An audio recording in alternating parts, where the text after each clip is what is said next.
Amor, todo lo que llevo, todo lo que tengo, todo es para ti. Si el amor es peleado conmigo. For coffee farmers perched along the Colombian foothills, this is the most critical time of the year. Here we are collecting coffee beans. You can see I take the red ones, which are ripe, and I leave the green ones. Sometimes it can get hard, but that's like everything else. Gonzalo Sanchez already knows this harvest won't make him a rich man. Far from it. He sells each kilogram of coffee for €1.55. It costs him €1.30 to produce. Is it getting more difficult to produce coffee here in Colombia? Yes, it's difficult. Producing 1 kilo of coffee costs a lot more money, but then we sell it for so cheap. Prices are really low at the moment. Each year they go lower and lower, but the only thing we can do is to continue planting and producing coffee. That's how it is. During the harvest, Gonzalo calls on his sons, cousins, and even his wife to work in the fields, just to survive on €250 per month. Coffee is his life, but the pressure could push him out of the business, and thousands of others like him. Some people in the area are starting to give up on their coffee fields. Many farms have been abandoned. We all grew up with coffee. Our parents raised us in this business. We have so much love for coffee, so much love, but we can't go on like this.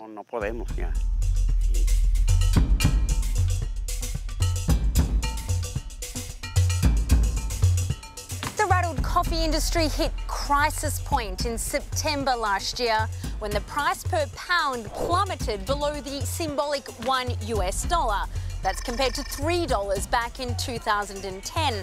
At the same time, never has so much coffee been consumed around the world. More than 2 billion cups per day in a market that is exploding in value, today worth $200 billion, thanks partly to a simple innovation that has radically changed the way we drink coffee.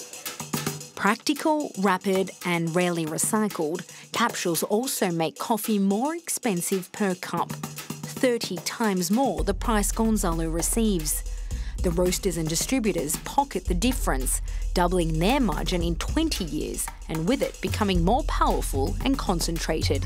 Today, 3 major players in the business represent 80% of the market. In Colombia, the 3rd largest coffee producer, prices have increased slightly thanks to government intervention, but not nearly enough to ease farmers' fears.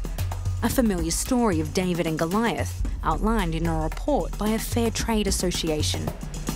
The gap has widened enormously between what the big businesses earn from coffee and what the producers receive, to the point that some producers, especially here in Colombia, raised an alarm bell deciding not to sell their coffee because they were selling it at a loss.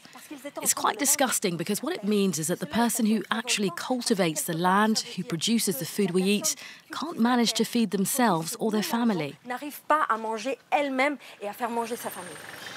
That's why cooperatives like this are increasingly common. The old adage that strength comes in numbers. Red Ecol Sierra has 380 farmers and counting, producing coffee that is fair trade and organic. Good morning, how are you? I've brought 2 bags of coffee, if you want to have a look. Ana Dalia is one of the fair trade farmers. Her coffee has a guaranteed minimum price, a security net that protects her when the market crashes. Today she earns €1.90 per kilogram, 35 cents more than Gonzalo. When I come here, I feel relieved because I know that they're going to pay me an extra amount because my coffee is fair trade. And I'm happy. If I sold conventional coffee, I wouldn't earn the extra money. A traditional producer sells his or her coffee at the market price, and that's it.